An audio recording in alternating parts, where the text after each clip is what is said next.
Hello po. Magandang umaga po. Magandang tanghali po. Ano po, dadaling ko kayo sa Oitaken. Pupunta po kami ngayon sa Oitaken. Tapos po, sasakay po kami ng ferry o kaya fune sa Nihongo, sa Japanese fune. Sakay po kami doon. Ewan ko po kung ilang oras po kami doon. I-update ko na lang po kayo.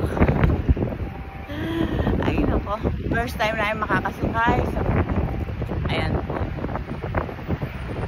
bumati ka na yan.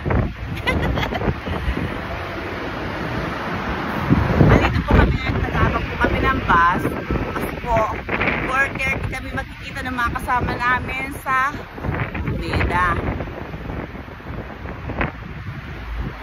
Alas 3 po, anong oras na pa kayo? Alas 3 na yata. Maga po kami pumunta para, alam niyo na, para hindi tayo malate po.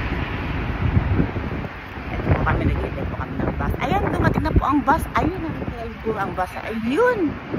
Ayun ang bus.